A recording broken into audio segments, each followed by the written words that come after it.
Israel's assault on Gaza shows no signs of slowing down. And just recently, the Israeli military admitted that they did bomb a convoy of ambulances that was trying to exit the Al-Shifa hospital area en route to Egypt, where the patients inside those ambulances were seeking much needed medical care that they were not able to receive at the Al-Shifa hospital. For those of you catching up on this war, hospitals in Gaza are rapidly running out of fuel, which is not allowed or is allowed in at very, very small increments into Gaza itself. But here is more about that attack from reporters on the ground. This time, the attack has been directly targeted the ambulance vehicles that were allocated for the delivery and the transferring of the wounded people to the Egyptian side to receive treatment at the Egyptian hospital. Now, as these ambulance vehicles were leaving the gate of the Al-Shifa hospital, they have been heavily bombarded by the Israeli drones. Now, it's worth mentioning that the surrounding areas of Al-Shifa hospital is overcrowded and flooded with people who are just going to buy their needs at this time exactly. So the attack has been carried out and dozens of Palestinians have been killed. That's right, not exact death tolls there.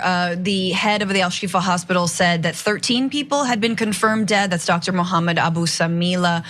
There was also a spokesperson for the Palestinian Ministry of Health who spoke more about this attack, again, on injured people trying to seek care in Egypt. These were a medical convoy prepared to leave towards Rafah for treatment abroad.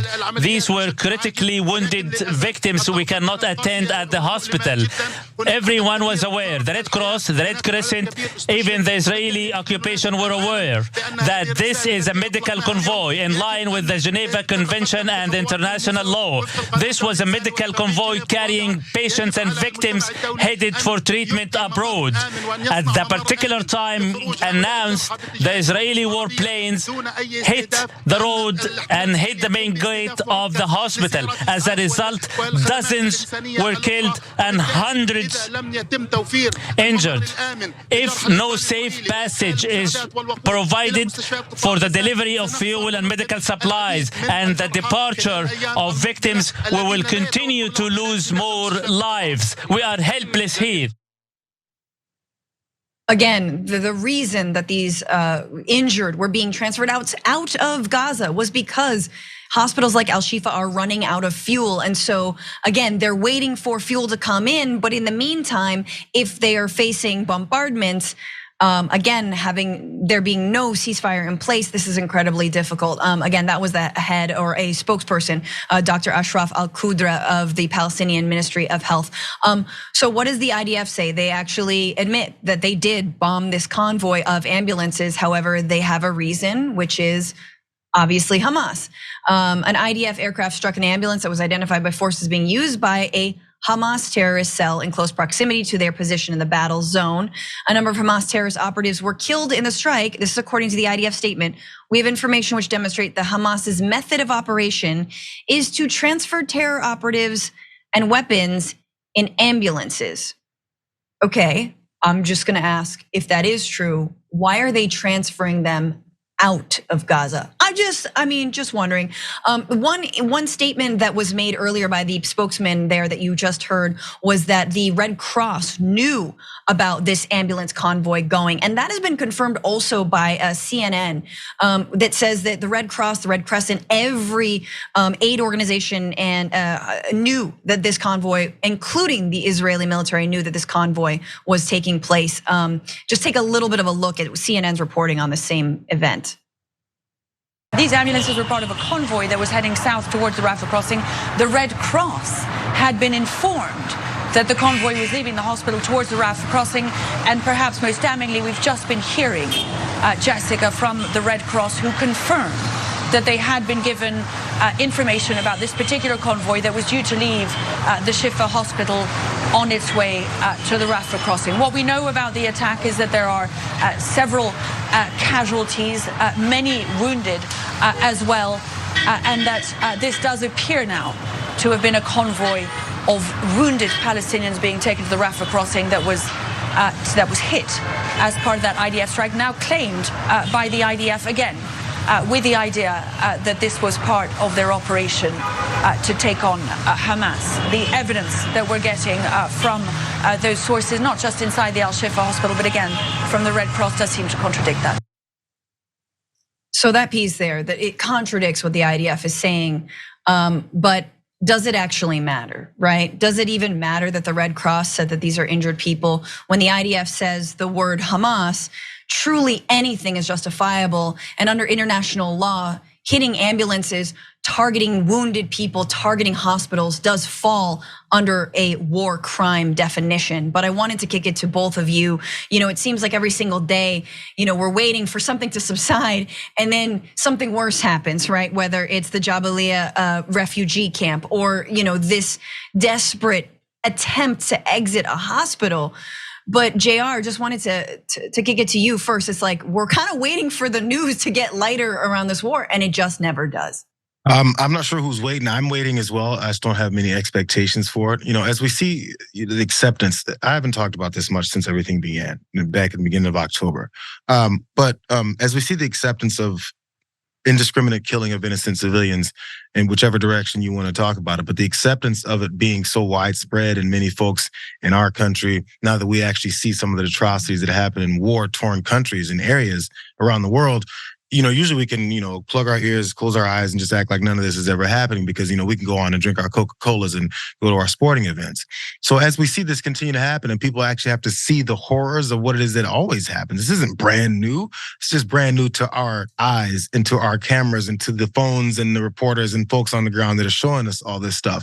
But what it has shown us is the savage nature of many people in the world. And we already knew it. It's just we always thought it was certain people and not the other folks. But this type of stuff breeds constant hatred, and to the point where you can justify the murder of innocent, we always talk about women and children. Well, it seems like sometimes that's the targets here. And then that excuse then being from, hey, remember the hospital a couple weeks ago? And there's a dispute over whether or not that one was bombed by an indiscriminate bomb from Hamas or whether or not this was actually something from Israeli forces.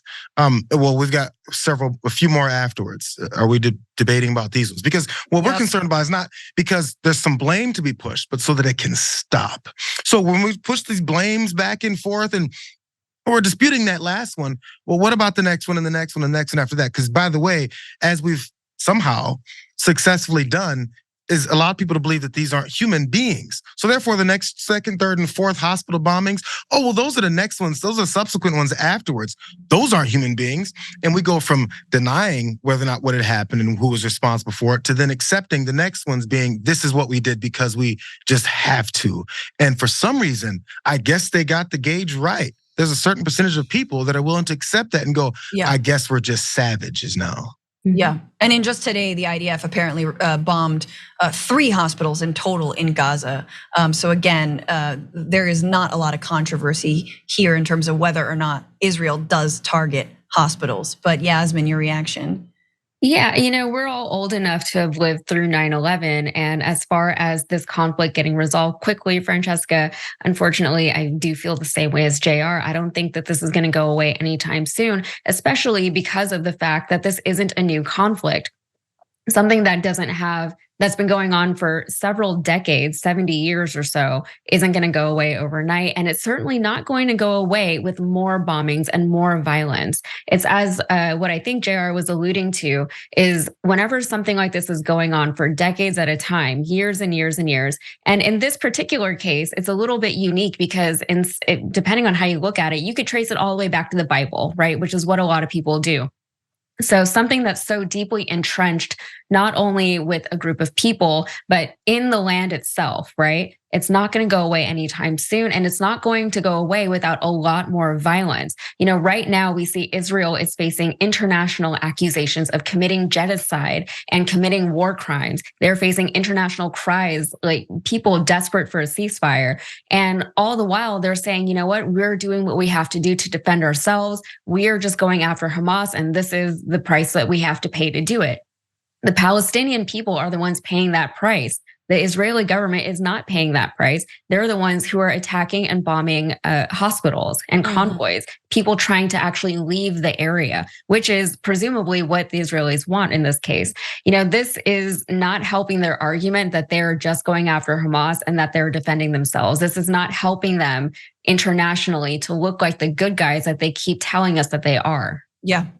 Yeah, 100%. And I do want to say that just because it is, has a long history, doesn't mean what we're seeing right now can't be stopped. And the way it is stopped is through a call for a ceasefire that is supported by the United States, Israel's largest weapons supplier, the supplier that is about to greenlight even more millions of dollars to Israel that is systematically targeting civilians. And again, there is footage, you guys, we're showing you like B-roll that is pretty chill right now.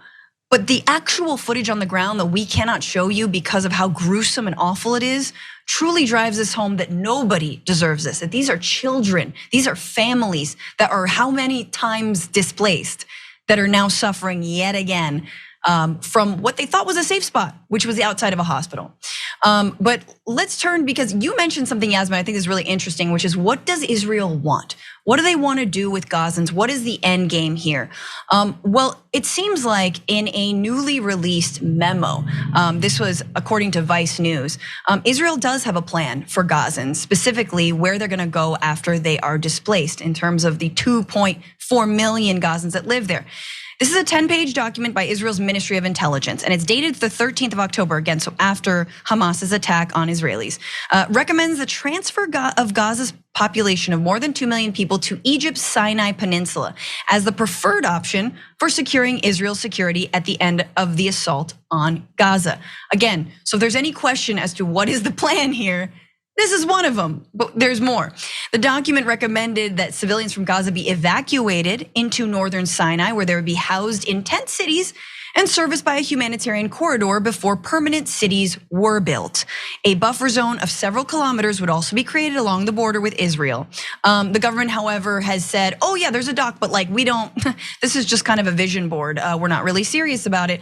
An Israeli official familiar with that document said it isn't binding. There was no substantive discussion with security officials. Netanyahu's office called it a, quote, concept paper, the likes of which are prepared at all levels of the government and its security agencies. And yet it exists. And yet the behavior that Israel is demonstrating right now is that they don't just want people out of northern Gaza, which by the way is where Gaza City is, right? The most populous city in the most populous place on earth. But they're also bombing South Gaza, and Al-Shifa hospital is in southern Gaza. The places that have been bombed are in southern Gaza. So where are people supposed to go if they don't die first? This seems like the plan is to make Gazans and Palestinians live in what is effectively a desert, guys. There's not a lot in the Sinai Peninsula. This is just to be nomadic refugees that live there, that sort of, yeah, they get UN humanitarian aid, but where they are displaced from their homes in Gaza, which already 70% of Gazans are refugees, having been displaced from other parts within Israel now. So this is wild, y'all. It kind of reminds me of the Project for a New American Century and post-war 9/11 here in the United States, where it was like, and then we put like a Starbucks in Iraq, and then we turn, Saudi Arabia, like whatever the plans that like John Ashcroft and Donald Rumsfeld had, if you guys, and Dick Cheney, of course, never forget, mastermind. But what do you guys make of this? I mean, when papers like this are floated and you see the indiscriminate bombing, it just kind of makes sense. This is about removal. So the idea of ethnic cleansing, of genocide, that doesn't sound so insane of a claim. The only way you can do things like that, or even have these kinds of plans, is to not see people. It all goes back to the same thing, which is why you'll see, dehumanizing posts and descriptions of folks that are victims within any kind of conflict. And it specifically happens to be happening here, the one we're talking about now. But that's just the way human nature is. In order to be able to do things like that, you have to convince enough people to accept that these folks don't deserve anything else. Imagine, so the bombing goes down. Someone loses 5, 7, 10 members of their family. What do you think their mindset is supposed to be? Because as I watch all these horrific videos that actually you can't really show many places, I'm watching the people who survived, as well as, of course, some of these horrific images of folks that have been bombed and killed. So the people who survive, what are they supposed to do mentally? Are they supposed to like this? Are they supposed to say, oh, well? Are they supposed to say, well, I happen to live here. This is my lot in life. Yeah, my 2-year-old daughter deserved to die. What are the options? In order for us to think that way, you have to consider that they have a thought process, they have a brain, that they have families, that they have existence that they then move on from after bombs hit and we see dead bodies everywhere. So what do you expect them to do?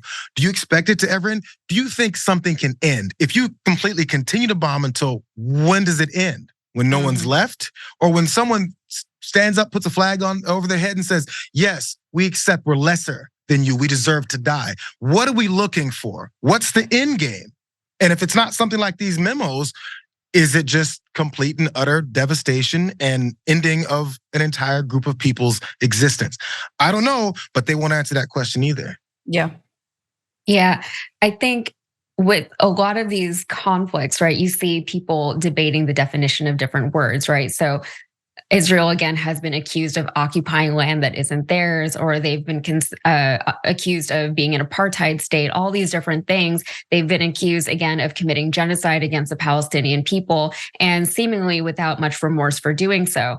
And so whenever you see this concept paper, which it kind of reminded me of like a vision board, when I like to hear it called something like that. Whenever you see this concept paper revealed, and then the Israeli government says, yes, that was an idea that we had. You know, whenever there's a war, especially something like this that was triggered by an acute attack, like what we saw on October 7th, there's not a whole lot of time for a response. There's not a whole lot of time for planning. We saw it after 9/11. We saw that the American people were begging for a response to the attacks that we've suffered here. And so the government had to act somewhat rashly and somewhat quickly, maybe more quickly than they would have otherwise. And they had to come up with a reason for doing so. They had to come up with an enemy, all these things. And so we got this huge marketing PR scheme, you know, thrown at the American people. You know, we were told that we had to support this because if we don't, then we don't support freedom. And in the meantime, you know, I was maybe 13 years old when it was happening. And I'm like, why are we going into Iraq? You know, that doesn't make any sense. So there's a lot of things that come out after these attacks because governments have to respond in a certain way because people demand, you know, strength from their shows of strength, I should say, from their governments. So in this case, you know, Israel is saying we're not occupying this land, but we do want to get these people off of the land however that happens. And we want to push them into the Sinai Peninsula and then set up permanent cities for them, right? And I think that that word permanent is very telling, right? Yeah. If it was just a temporary thing, if you're just trying to get rid of Hamas, then why do the Palestinian people need to stay in the Sinai desert?